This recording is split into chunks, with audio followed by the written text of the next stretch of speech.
pace is pretty fast, dude. All these happened before 2.0. Prydwen. Less than a day, by the way. Less than a day, and I get informed that Prydwen has once again caused war in the Zenless Zone Zero tier list community. So let's take a look at what we have in this update right here, right? Okay, bada boom. Yep, release of I'm just gonna call this Super NB, and you can't tell me otherwise, right? With the release of Super NB and an accumulation of data of over the number of phases, we're making some substantial changes to the tier list, specifically the damage category. In recent phases of shield defense, the divide between damaging characters currently in the Apex tier has emerged. To address this, we're introducing tier 4. So the Yanqings of Zenless Zone Zero. Alright, exceptional. After the release of MrPokke, Evelyn, and now Sanby, it is clear the bar for damage dealer has been set higher.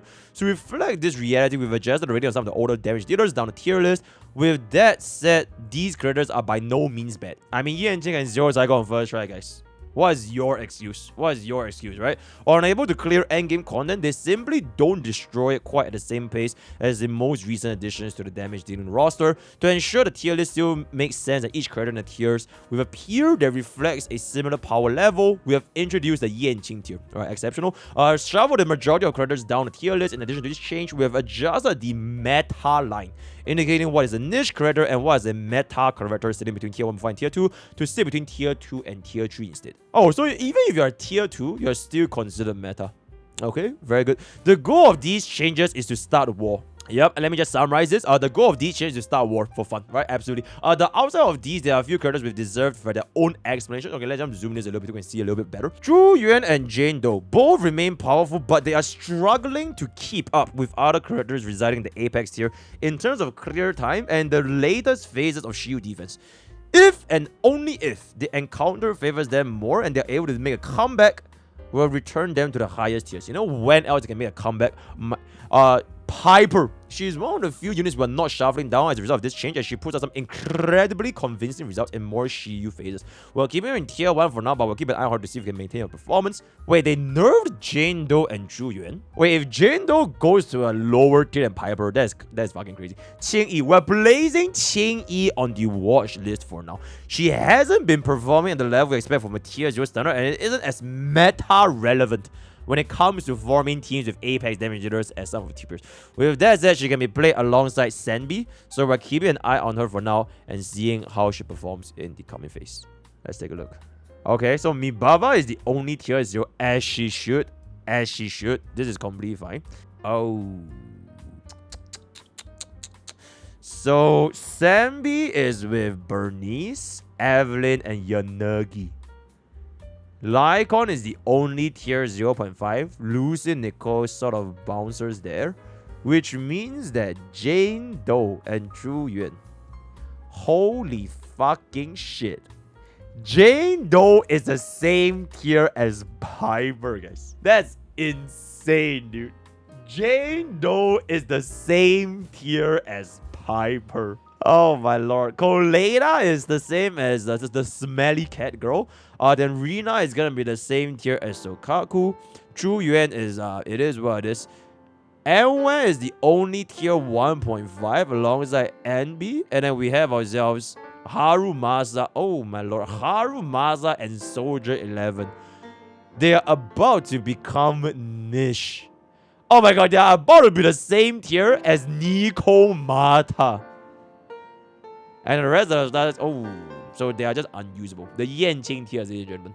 anby and Corinne, the Yanqing tiers of Zenless Zone Zero. Absolutely unfortunate. And then we have Big Ben on the side over here. Yeah, so it's a pretty big oomph, if I can say so myself. anby, is this not where anby is here, guys? anby is here. Oh, did I say anby? Oh shit, I meant Anton. I meant the guy. Right? The guy with Hue. Hue, bear guy. They're all in tier 4, right? They're in the Yanqing tier. Very, very, very good. Minor spelling mistake. The dude. The bro, right? The guy that keeps spamming bro, right? Absolutely. Okay, so Zenless Zone Zero. I think we haven't seen a tier list update in a while. I know that Sanby does ridiculous damage, but that is pretty fair. She does. The fact that we got a free Harumasa. And then they released Sanvi. Oh my lord, dude. I think it's just one patch, right? Yeah, it's Mibaba, Harumasa, and then Ashra, Yao, Evelyn, and then Sanvi with one patch. So if Yao raised up Harumasa, ooh, I don't know, man. Daughter ratio lasted longer. I mean, that is honestly not even wrong, right? Technically, honestly, okay, I feel like... No, I'm not trying to defend my favorite company, Honky Starbucks.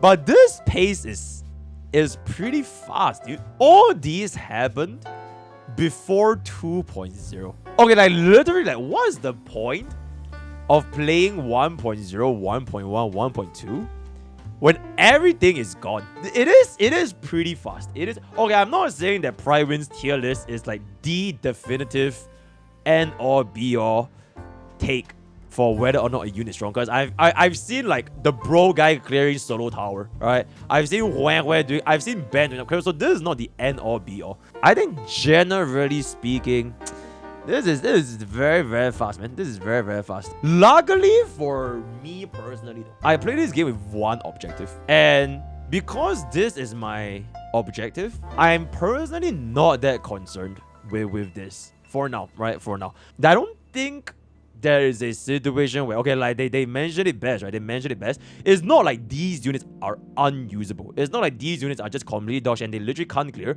I feel like every single unit in Zaza can still clear, on top of providing the bouncers, right? On top of providing the bouncers. So me personally, I feel like it's G. I mean, like it really depends on what's like your intention of playing Zenless Zone Zero, right? So it's kind of fine. Like even if Jane Doe is like the same tier as Piper, it doesn't make her bounce any lesser. She still bounces the same. Alright? And last time I checked, Prydwen's ad is still the biggest in the entire game. So these don't really change too much, right? These don't really change too much. But then again, if you guys are like meta chasers, if you guys are like the spreadsheet crafters, right? The theory crafters, the final optimize, the best rotation, the highest possible damage, and who's gonna be the best team with the best optimal scenario in the setup, then it might not be a little bit, it might not be looking too good. It might not be looking too good, right? Because I feel like Mibaba really just, it kind of broke the scale. She low-key reminds me of like Nervillette, or like E2 Aggron, or like way back in the days, where everything that comes after her now is gonna be, okay, is she gonna be, are they gonna be stronger or are they gonna be weaker than Mibaba? Because Mibaba's kit was really, she is her, right? She is the honor one. So now every single unit that comes after Mibaba is like, okay, do they clear this check? This is the, this line over here in between them, right? This is the meta line. This is the meta line. This should be the Mibaba line. Do they clear better or worse than Mibaba? And I feel like it's gonna take a while before we see another unit that can challenge the Mibaba line in the future, right? So yeah, I'm glad they made new units weaker. That's a good sign. Hail Void Hunters. Okay, she is basically like an Emulator or an Archon kind of thing, right? So when's the next time we're gonna get this again? We probably don't know. Sarah predicted this level of power creep, by the way. Zenless Zone Zero has the worst power creep in the entire world. Has the worst power creep in the Sarah, and there it is. Only the next Void Hunter should dethrone Mibaba. I think it kinda also ties back to the point where even if power creep were to exist in Zenless Zone Zero, whether or not this is a problem, it depends on if you're like, what are you playing this game for? Alright, whether or not this is a problem for you. Because I feel like a lot of times it's not that big of a concern, right? So it really depends on what you're trying to do here. Or like if you're trying to do like the 0 cycles or like clear in like 50 seconds, all that kind of stuff.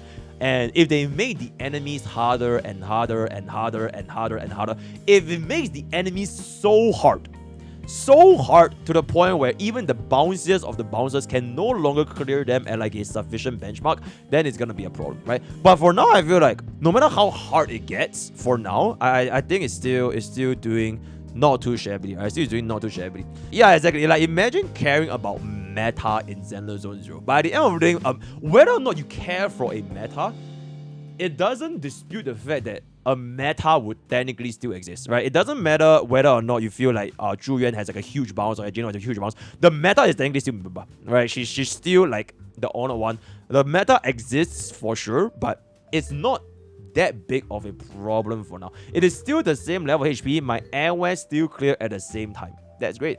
We'll probably... I'm a little bit more cautious though, Because like I've played these games before. Alright, I have played these games before. For now, it makes it such that okay, we are getting stronger and stronger units. We're getting stronger and stronger kits. Better and better synergies, right? Eventually, there will be a point of time where do you pull for units to goon, or do you pull units for their power? And if the crowd, right, if the majority of the player base, they are pulling for power over goon, that's when the said power has to go somewhere, right? Like if you pull the goon, whether or not there's the power, it doesn't really change that much. But if the majority does care about like the impact they do for like the end game content, then the end game content will have to shift. Then the end game content will have to be tailored for newer, higher, stronger, bigger power, right? Because what's the point of seeking power when there's no challenge? In the words of Vision from Marvel, Captain America Civil War, right? As the number of superheroes, the number of power increases after Iron Man, Thor, everything, it invites adversity. It invites challenge, and challenge comes power creep. That would be the case if more and more of these Deikai powers are introduced, and endgame content is then tailored towards players expanding said power. And unless they have a similar system which can increase the Deikais of like the old units, I don't mean by their cheeks, then it might be a little bit scary. Because the pace is quite fast, right? The pace is quite fast, even though whether or not you want to pull for this and it is neither not really that important, because the pace at the end of the day, it is very fast. It is very I would say this is technically even faster than Honkai Starbucks. And Honkai Starbucks is honestly pretty fucking fast as well, right? So I'll look forward to see how this is gonna shape up. And I wonder where is like our daily assault tier list. Or maybe that's never gonna happen, right? So let me know what you guys think with your thoughts below. Word of the day is gonna be with great power comes. Join Twitch, join Discord, all the best. See you guys next time.